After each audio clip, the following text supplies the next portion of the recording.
ಬಂದ ತಕ್ಷಣ ಮಂತ್ರಿಗಿರಿ ತಗೊಂಡಿದ ತಕ್ಷಣ ಕೆಲವರು ಮಂತ್ರಿ ಸ್ಥಾನ ತಗೊಂಡಿದ ತಕ್ಷಣ ಅದಕ್ಕೆ ಮಾತ್ರ ಸೀಮಿತ ಆಗಿ ಆಚೆ ಬರ್ತಿರ್ಲಿಲ್ಲ ಮೇಡಮ್. ಅದಕ್ಕೆ ಬರೀ ಸೀಮಿತ ಅಲ್ಲ, ಅವ್ರು ಬರ್ತಾ ಇರೋದು ಇವಕ್ಕೆಲ್ಲ ಅಲ್ಲ, ದುಡ್ಡು ಮಾಡೋಕ್ಕೆ. ನೀವು ತಪ್ಪು ತಿಳ್ಕೊಂಡಿದ್ದೀರಾ. ಖಂಡಿತ ಅವ್ರು ಈ ಕೆಲಸಕ್ಕೆಲ್ಲ ಬರ್ತಾರೆ, ಎಲ್ಲ ದುಡ್ಡು ಮಾಡೋಕ್ಕೆ. ಡಿ ಕೆ ಶಿವಕುಮಾರ್ ಹತ್ರ ಕಮ್ಮಿ ಇದೆಯಾ ದುಡ್ಡು? ಎಷ್ಟು ತಲೆ ಮಾಡಿ ಇನ್ನು ಎಷ್ಟು ವರ್ಷ ಇರ್ತಾನ ಅವನು ತಿನ್ನಕ್ಕೆ? 4 ತಲೆ ಮಾಡಿರ್ತಾನ.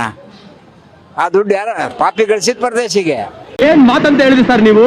Really hats off sir, hats off. ಯಾರೋ ತಿಂತಾರೆ ನಾಳೆ.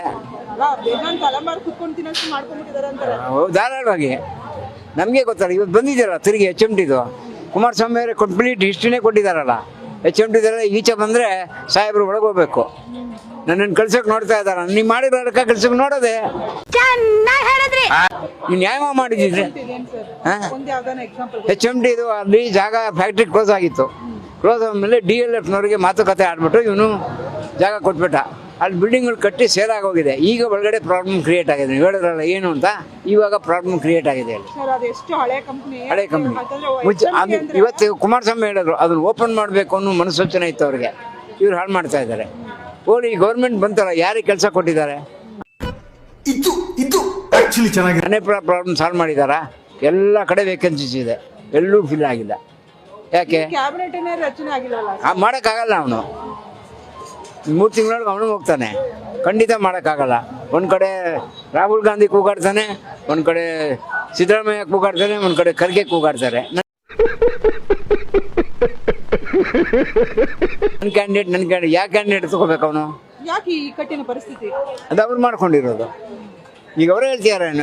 ಇವಾಗ ಅವನು ಏಕಾಂಗಿ ಆಗಿದ್ದಾನೆ ಅಂತ ಹೇಳ್ತಾರೆ. ಡಿ ಕೆ ಶಿವಕುಮಾರ್ನ ಹೆಂಗಾಗಿದ್ದಾನೋ ಗೊತ್ತಿಲ್ಲ. ಹಾಗಾದ್ರೆ HMTನ ಮಾರ್ಕೊಂಡ್ಬಿಟ್ಟಿದ್ದಾರೆ. ಸುಮಾರು ಜಾಗ ಆಗೋಗಿದೆ. ಇವಾಗ ರಿವೋಕ್ ಮಾಡ್ಕೊಂಡು ಕಂಪ್ನಿ ಓಪನ್ ಮಾಡೋದಕ್ಕೆ ಈಸ್ ವೇಟಿಂಗ್ ಫಾರ್ ದಟ್.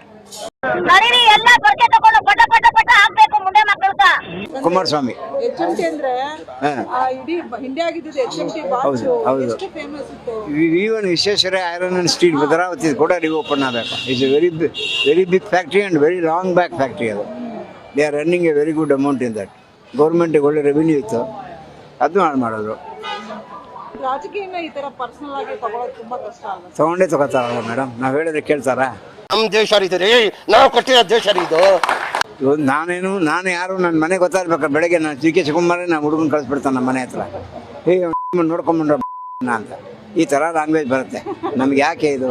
ಅದಕ್ಕೆ ನಾವು ಇಂಟರ್ವ್ಯೂ ಯಾಕೆ ಫೇಸ್ ಮಾಡಲ್ಲ ಅಂದರೆ ಈ ರಂಭನೇ ಬೇಡಪ್ಪ ಅಂತ.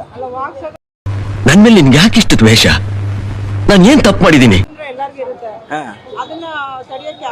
ಆಗಲ್ಲ. ಇವಾಗ ನೋಡಿ ತಿರುಗಿ ಮತ್ತೋಗಿದ್ದಾರೆ ಬ್ರಿಡ್ಜಿಗೆ. ಬೇಡ ಅಂದ್ರೆ ಮಾಡೋಕ್ಕೆ ಯಾರಿಗೆ? ಅದನ್ನು ಯಾರಿಗೆ ಕೊಡ್ತಾರೆ ಅಂತ ಅದು ಕೂಡ ಹೇಳಿದ್ರು ಕುಮಾರಸ್ವಾಮಿ. DLFನವ್ರಿಗೆ ಮಾತುಕತೆ ಆಗಿದೆ. ಗೋದ್ರ ಅವನಿಗೆ ಅದನ್ನೆಲ್ಲ ಮಾಡಿಬಿಟ್ಟು ಅವನಿಗೆ ಕೊಟ್ಟರೆ ಅವನು ಅದು ಹೌದು ಅವನದಲ್ಲ. ಕುಮಾರಸ್ವಾಮಿ ಅಲ್ವೇ ಅಲ್ಲ, ಖಂಡಿತ ಅಲ್ಲ. ಇವನು ಸುಮ್ಮನೆ ಕಟ್ತಾ ಇದ್ದಾನೆ ಕತೆ.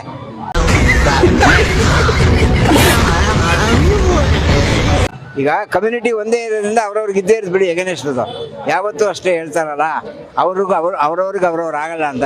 ಜಾತಿ ವೈರಿನೇ, ಅದು ಸಹಜ.